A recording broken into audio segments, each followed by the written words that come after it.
सूत्र में कहा है इंद्रियाणाम, इंद्रियों का, स्व विषय, अपना अपना विषय। 5 ज्ञानेंद्रियां हैं, 5 इंद्रियों का अपना अपना एक एक विषय निर्धारित है, फिक्स्ड है। जैसे आंख रूप विषय को ग्रहण करती है, आंख जिस विषय को ग्रहण करती है उसका क्या नाम है? रूप। कान किस विषय को ग्रहण करता है? शब्द को। नासिका गंध को, रसना रस को, त्वचा स्पर्श को। 5 इंद्रियां 5 विषय, तो ये इनका स्व विषय, अपना अपना विषय फिक्स्ड है।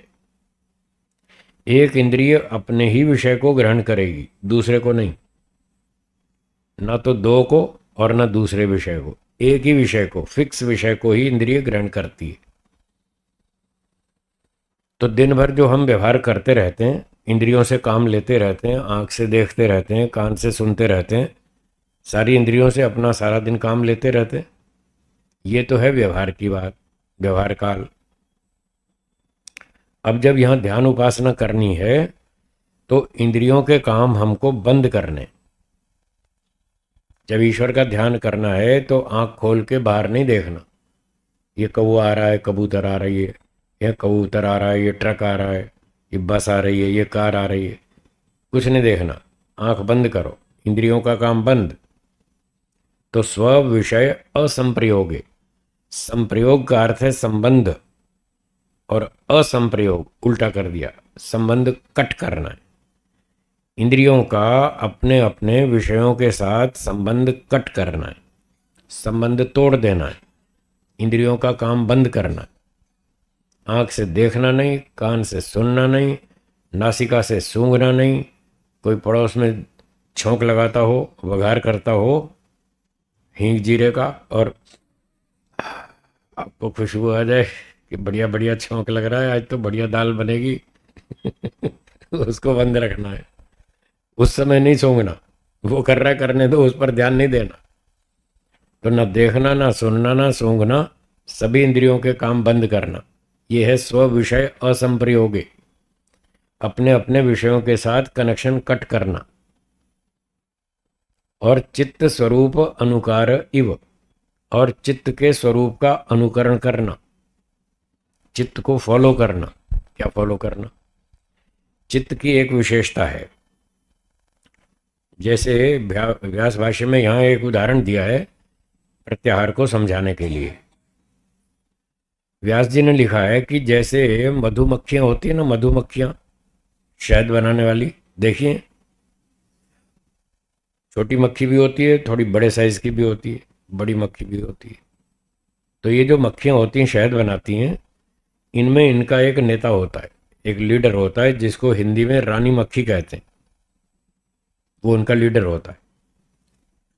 तो व्यास भाष्य में लिखा है कि जब रानी मक्खी उड़ती है, किसी पेड़ से उड़ जाती है, तो सारी मक्खियां उसके पीछे पीछे उड़ जाती हैं।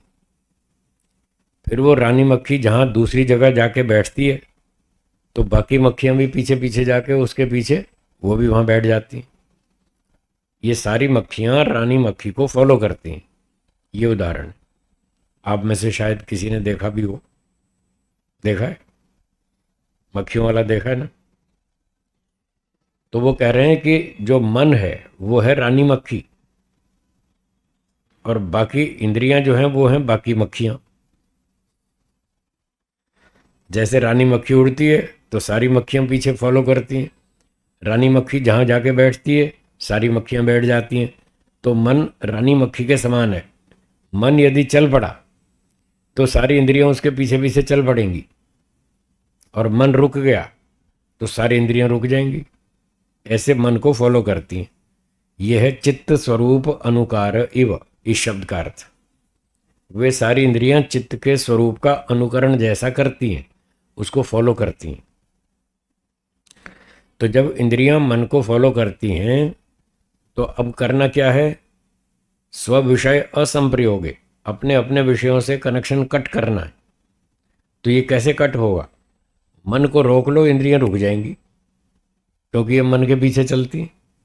आप मन में इच्छा कर लो जलेबी खानी है, बस फिर देखना मुंह में पानी आएगा। फिर नहीं रुकने वाला।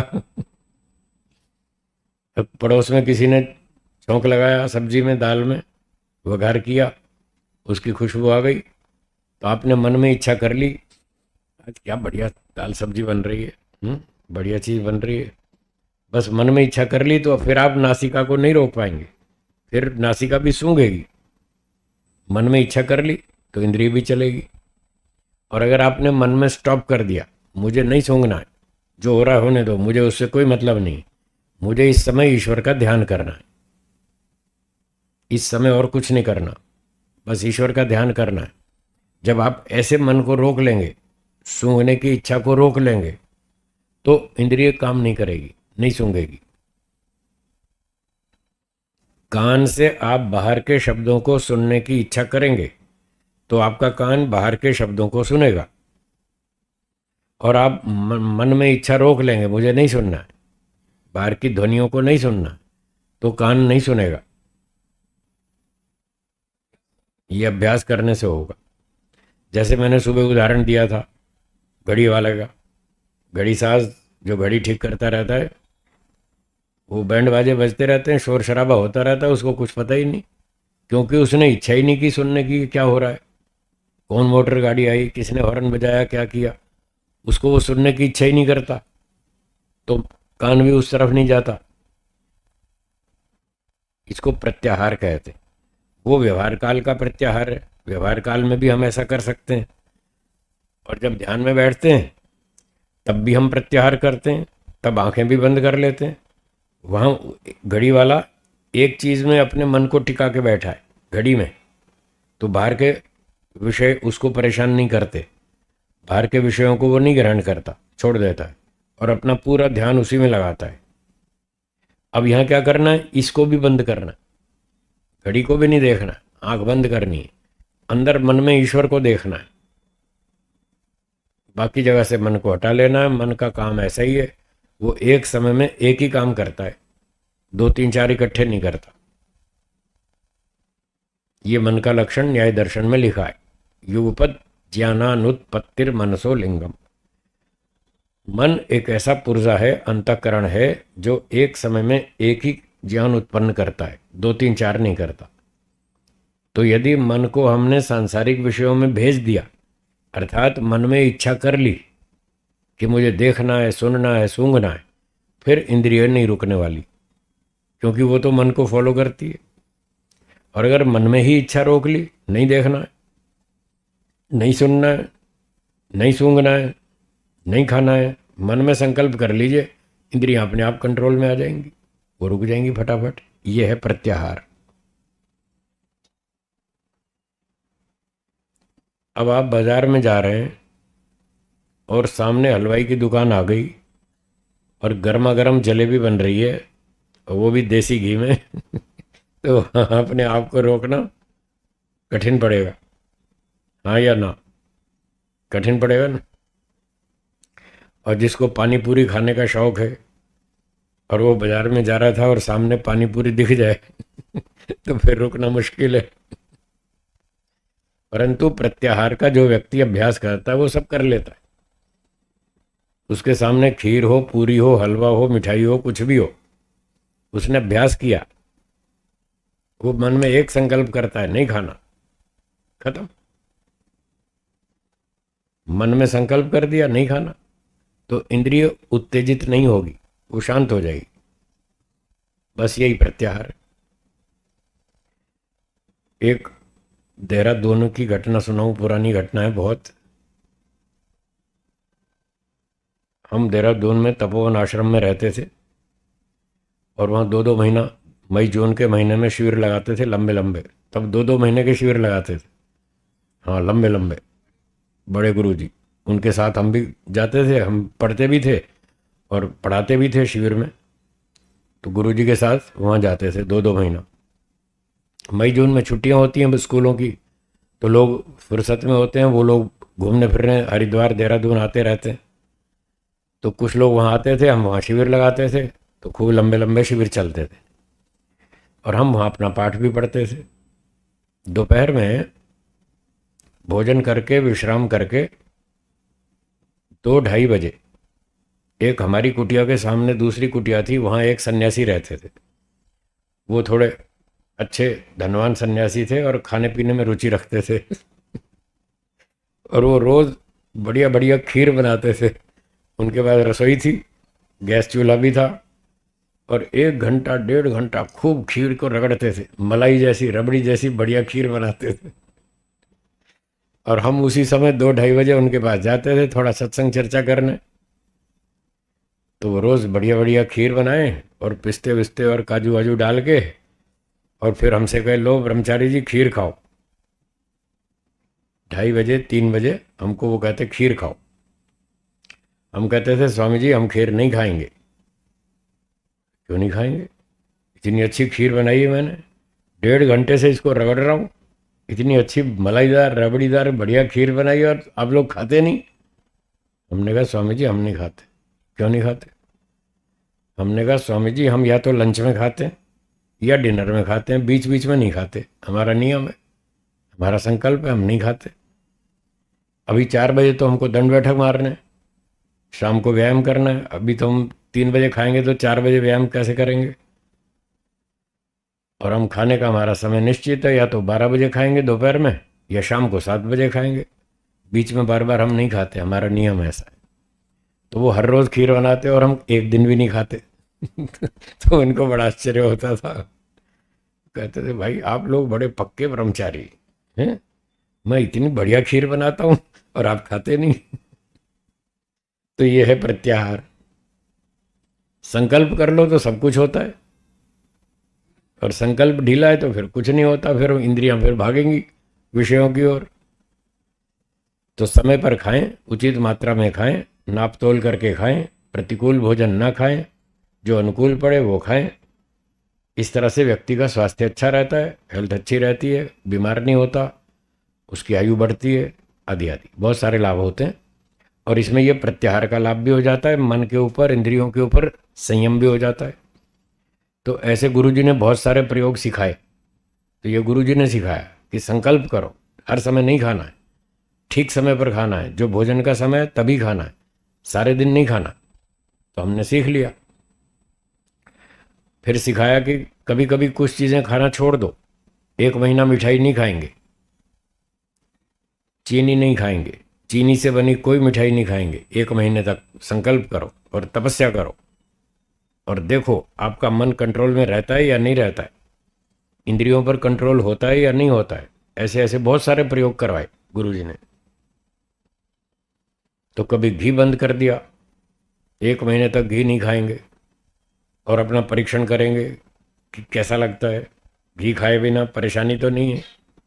हमारे पास देसी घी का बढ़िया डब्बा रखते थे घी का, और व्यायाम करते थे, खूब दंड बैठक मारते थे उस समय, और दाल सब्जी में ऊपर से 2-3-4 चम्मच घी डाल के खाते थे एक्स्ट्रा, छौंक के अलावा। बादाम रखते थे, काजू रखते थे, व्यायाम करते थे, ड्राई फ्रूट भी खाते थे, फ्रूट भी खाते थे, सब खाते थे। पर कभी कभी हम जानबूझकर अपना परीक्षण करने के लिए, अभ्यास करने के लिए, तपस्या करने के लिए उन चीज़ों को खाना पीना बंद कर देते। तो उससे फिर हमको बहुत लाभ हुआ, और हमें ये उत्साह हो गया और आत्मसंतोष हो गया, आत्मविश्वास हो गया कि हम मन इंद्रियों के गुलाम नहीं हैं। हम मन को जीत सकते हैं, हम इंद्रियों को जीत सकते हैं। हमने संकल्प कर लिया नहीं खाना है, नहीं खाएंगे, 2 महीना तक नहीं खाएंगे।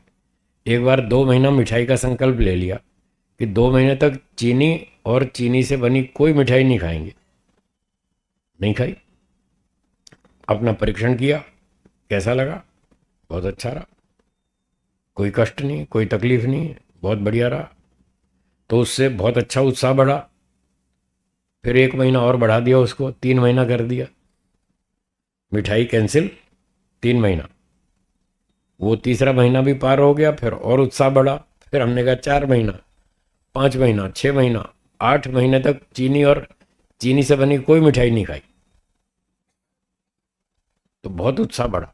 तो हमें समझ में आया कि योगाभ्यास ऐसे होता है और किया जा सकता है, कोई असंभव नहीं है।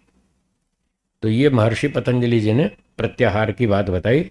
मन को रोक लो, इंद्रियां अपने आप रुक जाएंगी। मन रानी मक्खी है और इंद्रियां बाकी मक्खियां हैं। रानी मक्खी उड़ेगी तो सारी मक्खियां उड़ेंगी, रानी मक्खी बैठ जाएगी, सारी मक्खियां बैठ जाएंगी। तो मन का कंट्रोल कर लो, सब कंट्रोल हो जाएगा। ठीक है जी। तो इंद्रियों के सारे काम बंद कर देने और अंतर्मुख वृत्ति बनाना। इंद्रियां बाह्यमुखी हैं, वो शरीर से बाहर काम करती हैं, और मन अंतःकरण है, वो अंदर काम करता है। तो महर्षि पतंजलि जी कह रहे हैं अब आपको योग करना है, चित्तवृत्ति निरोध करना है। तो मन एक समय में एक ही काम करता है, या तो इंद्रियों के साथ जुड़कर बाहर के काम करेगा, रूप को ग्रहण करेगा, रस को ग्रहण करेगा, शब्द को, स्पर्श को, और या फिर इनको बंद करके फिर अंदर ईश्वर का ध्यान करेगा। दो में से एक काम हो सकता है। और अब करना है हमको ईश्वर का ध्यान, इसलिए बाहर के काम बंद करो। ये है प्रत्याहार। इसलिए इसकी ज़रूरत पड़ती है कि बाहर के काम बंद करोगे तभी ईश्वर का ध्यान कर पाएंगे, नहीं तो नहीं कर पाएंगे। ठीक है, हो गया, स्पष्ट हो गया। ये था पांचवां अंग प्रत्याहार। अब इसका फल बताया अगले सूत्र में। 55वां सूत्र है इस दूसरे पाद का। इसमें प्रत्याहार का फल बताते हैं। सूत्र देखिए और बोलिए। ततः परमा वश्यता इंद्रियाणाम, ततः उससे, प्रत्याहार का पालन करने से, प्रत्याहार का आचरण अभ्यास करने से ये लाभ होता है। इंद्रियाणाम, इंद्रियों पर, परमा वश्यता, परम माने ऊंचे स्तर की, परम पुल्लिंग में है, परमा स्त्रीलिंग में। ये विशेषण है वश्यता इस शब्द का। वश्यता शब्द स्त्रीलिंग में है, इसलिए परमा भी स्त्रीलिंग का है। तो परमावश्यता, परम उत्कृष्ट नियंत्रण, वश्यता नियंत्रण, कंट्रोल। तो इंद्रियों पर बहुत अच्छा कंट्रोल हो जाता है। आदमी जो चाहेगा अपनी इच्छा अनुसार वो काम करेगा, जो नहीं चाहेगा तो नहीं करेगा। जैसे अभी बताया, आप जलेबी वाली दुकान पर पहुंच गए, अगर आप इच्छा करेंगे तो खाएंगे, नहीं करेंगे तो नहीं खाएंगे। आपको अंदर से कोई दबाव नहीं होगा, कोई ऐसा आकर्षण नहीं होगा जैसे कोई मन को घसीट के ले जा रहा है। नहीं नहीं, जलेबी तो खानी पड़ेगी, खानी पड़ेगी। लोग कहते हैं खानी पड़ेगी, अब आ गई जलेबी सामने, अब तो खानी पड़ेगी। क्यों पड़ेगी भाई? कोई डंडा मार रहा है तुमको? क्यों खानी पड़ेगी? वो मन के ऊपर दबाव है इच्छाओं का, जो पिछले संस्कार हैं। जलेबी का सुख लेने के जो संस्कार अंदर बिठा रखे हैं, वो संस्कारों का प्रेशर है। उस प्रेशर को वो रोक नहीं पा रहे, और फिर कह रहे हैं साहब अंदर से इतना प्रेशर है कि जलेबी तो खानी पड़ेगी। तो यदि हम इसका अभ्यास करेंगे, प्रत्याहार का अभ्यास करेंगे, तो ये बढ़िया फल मिलेगा। जो अंदर से प्रेशर आता है वो रुक जाएगा, प्रेशर खत्म। यदि आप आवश्यक समझेंगे, उचित समझेंगे, भूख लगी है, भोजन की आवश्यकता है तो खाएंगे, आवश्यकता के हिसाब से खाएंगे, इच्छा के हिसाब से नहीं। बस ये कंट्रोल है। हमारी आवश्यकता है तो हम खाएंगे, नहीं है तो नहीं खाएंगे। आवश्यकता है तो देखेंगे, नहीं है तो नहीं देखेंगे। अब बाजार में अच्छी अच्छी चीज़ें मिलती हैं देखने को। आप मॉल में जाओ, देखो, एक से एक बढ़िया सुंदर आकर्षक चीज़ें मिलती हैं। और वो जो आकर्षित करती हैं सुंदर सुंदर चीज़ें, वो आंखों को खींचती हैं, हाँ या ना? खींचती है ना। और वहाँ पर कोई कहे कि देखो ये चीज़ बहुत अच्छी है, बहुत सुंदर है, पर तुमको देखनी नहीं है, इसको मत देखना, इधर उधर देखो, उसको मत देखो। अब बड़ा कंट्रोल करना मुश्किल है। वो सुंदर रूप आकर्षित करता है, और वो गुरुजी कहते हैं नहीं देखना। अपने मन पर कंट्रोल करो, आंख के ऊपर कंट्रोल करो, इंद्रियों पर विजय प्राप्त करो। यही तो प्रत्याहार का फल है। तो जिसने अभ्यास किया है वो कहता ठीक है गुरुजी, नहीं देखूंगा। वो उस चीज को मना कर दिया, इसको मत देखना, वो कहता नहीं देखूंगा। वो अपनी नजर उधर नहीं घुमाएगा, इधर ही रखेगा। ऐसे कंट्रोल हो जाता है। ये चीज नहीं खाना, ठीक है नहीं खाएंगे। ये काम नहीं करना। ठीक है गुरु जी, नहीं करेंगे। तो ये इसका लाभ।